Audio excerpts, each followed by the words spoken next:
여러분 반갑습니다. 오늘 우리가 또 다룰 또 중요한 주제가 바로 이겁니다. 질문을 읽어보겠습니다. 중생하지 않은 자연인은 하나님을 미워하나요? 중생을 하지 않는 사람은 하나님을 미워하나요? 라는 질문입니다. 이 질문에 대답하기 앞서 사랑이 뭔지를 먼저 한번 살펴볼 필요가 있습니다. 여러분, 사랑은 뭡니까? 여러분들도 지금 현재 연애를 하고 있는 분도 있을 테고, 결혼을 했고 또한 자녀를 출산하여 한 가족 가운데서 서로를 사랑하고 있는 경우가 이제 대부분이겠죠. 사랑은 뭡니까, 여러분? 저는 개인적으로 사랑을 다양하게 정의낼 수 있고 또 다양한 관점을 볼 수 있겠지만, 그 중에서도 제가 생각할 때 사랑은 뭐냐면, 사랑은 관심입니다. 관심. 여러분도 이제 연애를 하신 분들은 한번 딱 생각이 날 거예요. 이 관심이란 게 뭔지를.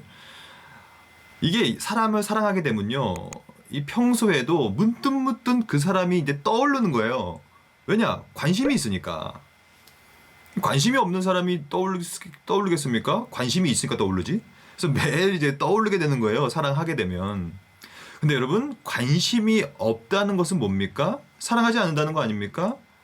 사랑하면 관심이 있는 거예요. 떠올라요. 전화 통화를 10시간 해도 끊고 또 하고 싶은 게 그게 연애할 때 그거 아닙니까? 저도 연애할 때 그랬는데, 그렇다고 해서 여러분 오해하지 마십시오. 저는 지금 결혼한 지 이제 14년 정도 됐는데, 지금도 이제 그런 관계입니다. 좋은 관계예요. 근데 연애 때 생각해보면 진짜 이 서로를 더 깊이 관심을 기울이고 그랬던 것 같아요. 근데 이 사랑하지 않는다는 것은 쉽게 말하면 노관심이에요. 노관심. 관심이 없는 거예요. 그 사람이 무슨 일을 하든 다쳤든 어쨌든 일이 잘 풀리든 안 풀리든 노관심. 필요 없다는 얘기죠. 사랑하지 않기 때문에. 똑같습니다. 중생하지 않는 자, 즉 거듭나지 않는 자의 특징은 하나님에 대한 노관심. 관심이 없어요. 하나님이 누구시든 말든 상관없어요. 성경이 무슨 얘기를 하든지 말든지 상관없습니다. 하나님의 법치와 하나님의 말씀과 그분의 율법과 그분이 뭘 좋아하시는지에 대해서 관심이 없는 거예요. 그걸 다른 말로 하면, 좀 더 확장지어 설명드리면, 하나님을 사랑하지 않는 것과 동시에 하나님을 미워하는 것이죠. 관심이 없으니까. 하나님께서 공경에 처했을 때 관심을 기울이지 않고 하나님을 건져주고 싶지 않은 마음, 그게 관심이 없는 거 아닙니까? 사랑하지 않는 거 아니에요? 그런 느낌들이 거기 안에 있는 거예요. 하지만 중생자의 특징은 그렇지 않습니다. 중생자의 특징은 하나님을 디펜스하는 것이죠. 하나님을 옹호하고 그분을 어떻게 하면 영광스럽게 할 것인가를 고민하는 삶이죠. 이런 차이가 있는 것이거든요.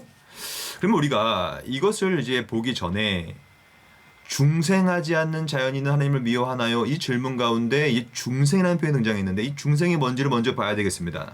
첫째 논점은 중생이 무엇이냐. 중생은 한자어인데요, 다시 태어나는 것이죠. 그래서 한글로 말하면 거듭난 거예요. 다시 태어난다, 거듭난다 라는 표현이죠.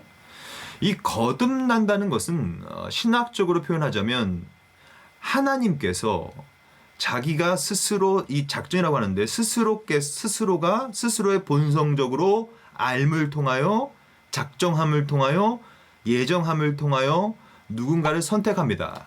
이 선택은 우리가 뭘 했기 때문이 아니라 하나님께서 전적으로 자유롭고 기쁘신 뜻으로 하시는 거예요. 이 선택의 결과가 바로 중생인데, 하나님께서는 선택한 자들이 하나요 영적으로 새로운 새 생명의 씨앗을 그의 본성과 영혼에 심습니다. 마치 이제 씨를 뿌리는 것 같은 것이죠. 이 씨가 우리의 영혼과 본성 안에 심어지면, 이제는 어떠한 일이 벌어지냐면, 원래는 하나님이 관심이 없었는데 이제 하나님을 향한 관심이 생기게 돼요.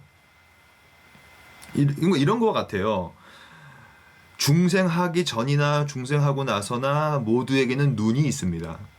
똑같은 눈이죠. 근데 중생하기 전에는 이 눈을 가지고 영적인 것, 영원한 것에 대한 관심을 보지도 않았고 관심도 없었어요. 근데 새로운 새 생명의 씨앗이 우리한테 심어짐으로 우리의 본성의 변화가 일어나서 이제는 예전에는 관심도 없었던 그 눈의 향방이 이제 하나님을 향한 관심과 하나님을 향한 방향성으로 우리의 눈이 기능이 새롭게 되는 거거든요. 이게 이제 중생이라는 특징을 갖고 있는 아주 중요한 새 생명의 원리죠. 두 번째로, 그러면 이 중생이 그렇게 소중한 것이라면 중생 전의 상태는 무엇이냐? 거듭나기 전에는 한마디로 표현하자면 우리는 처절한 죄인입니다. 하나님을 싫어하고 하나님의 법칙을 따르지 않으려고 하고 사실은 관심도 없고, 이러한 상태가 바로 중생 전의 상태, 즉 죄로 죽은 상태입니다. 우리가 좀 이따 에베소서 2장을 볼 건데 바로 중생 전의 상태가 뭔지를 아주 구체적으로 표현하고 있는 성경이거든요. 그러니까 하나님에 대한 관심이 없고 말씀에 대한 관심이 없으며 오히려 사탄을 쫓아가는 상태, 이게 이제 중생 전의 상태예요. 그러면 세 번째로, 이 중생 전의 상태는 정확히 어떤 상태이냐? 이것을 제가 성경을 근거로 좀 보겠습니다. 에베소서 2장 가르침인데요. 1절부터 3절까지를 좀 볼게요. 중생 전의 우리의 상태를 잘 말하고 있는 성경입니다. 에베소서 2장 1절. 그는 허물과 죄로 죽었던 너희를 살리셨도다 라고 나와 있는데, 우리는 어떠한 상태냐면 중생 전에는 허물과 죄로 죽어버린 상태입니다. 새 생명이 없다는 얘기예요. 생명력이 없는 거예요. 죽었다는 건 뭡니까? 새 생명이 없는 거예요. 그러니까 생명력이 없는 거거든요. 활력이 없어요. 왜냐? 허물과 죄로 죽어버렸기 때문이에요. 이게 중생 전의 상태입니다. 에베소서 2장 2절은 이것을 좀 더 구체화하고 있는데, 그때의 너희는, 그때라는 것은 허물과 죄로 죽었던 상태입니다. 그때 너희는 허물과 죄로 죽었던 그 가운데서 행하여 뭘 따라가냐면 하나님의 법을 따르는 것이 아니라 이 세상 풍조를 따라갑니다. 이게 이제 중생전의 특징이에요. 공중의 권세 잡은 자를 따라요. 이게 뭡니까? 사탄이에요. 곧 지금 불순종의 아들들 가운데서 역사하는 그 사탄, 불순종이라는 것은 하나님의 법을, 하나님의 약속과 언약을 깨버렸다는 거예요. 이게 우리가 저번에 봤던 죄의 본질이죠. 그 사탄, 공중 권세, 세상 풍조, 이거를 어떻게 하냐면 그냥 탐닉하는 상태예요. 즐긴다는 얘기죠. 에베소서 2장 3절. 전에는 우리도 다 그 가운데서 그렇게 허물로 죽은 상태에서 우리 육체의 욕심을 따라 살았다. 그 육체, 우리의 이 전적 타락한 육체, 우리가 나중에는 이제 전적 타락의 개념도 볼 건데, 그 전적 타락한 육체와 마음에 원하는 것을 따라가는 상태, 이게 중생 전의 상태예요. 그래서 중요한 표현 등장했습니다. 다른 이들과 같이, 그러니까 나만 죄인이 아니라 우리 모두 다, 이걸 죄의 연대성이라고 해요. 죄는 연대적인 것이죠. 아담의 후손들은 전부 다 이들과 같이 타락했는데, 이 에베소서 2장 3절에 아주 키워드가 등장했는데 바로 이 모든 상태를 뭐라고 얘기하냐면 본질상 진노의 자녀다. 이게 중생 전의 상태입니다. 비참한 상태죠. 이 비참한 상태 가운데서는 하나님에 대한 관심도 없고 그냥 육체와 마음에 원하는 것을 탐닉하는 상태예요. 예를 들면 죄를 지을 가능성과 기회가 100번이 주어질 때 중생전에는요 100번을 의심 없이 다 지어버립니다. 그것을 즐기죠. 탐닉하죠. 죄책감도 없죠. 그러한 상태가 이 중생전의 상태이기 때문에 당연히 하나님께서 싫어할 수밖에 없죠. 하나님을 미워할 수밖에 없죠. 적용해 보겠습니다. 여러분, 그러므로 중생이 가장 중요한 거예요. 여러분들 가운데 혹시라도 주일학교 교사가 계십니까? 혹시라도 아버지가 계십니까? 어머니가 있습니까? 자식들, 자녀들이 있습니까? 여러분, 뭐가 중요합니까?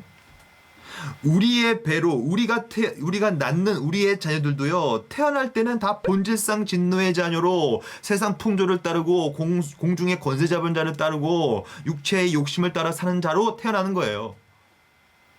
이제 우리가 할 것은, 우리가 집중해야 될 건 뭐냐면, 부모로서, 교사로서 중생전의 상태로 태어난 이 아이들한테 중생의 은혜와 회심의 역사를 그들에게 불러 일으키는 것이죠. 하지만 우리가 할 수 있는 건 없어요. 시작점은 성령의 역사요, 말씀과 더불어 역사하시는 하나님의 영입니다. 그러니까 우리가 할 것은, 유일하게 할 것은 그들에게 복음을 전하는 거예요. 말씀을 전하는 거예요. 그 말씀을 통하여 성령께서 주권적으로 일하심을 기대하면서 전하는 거예요. 그때 그들이 중생의 씨앗을 받아, 이건 전적 하나님의 은혜입니다. 무조건적인 하나님의 역사예요.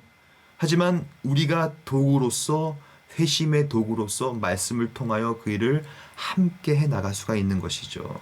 하지만 시작점에 대한, 중생의 시작점은 우리가 할 수 있는 건 아무것도 없습니다. 우리가 할 수 있는 것은 기도밖에 없어요.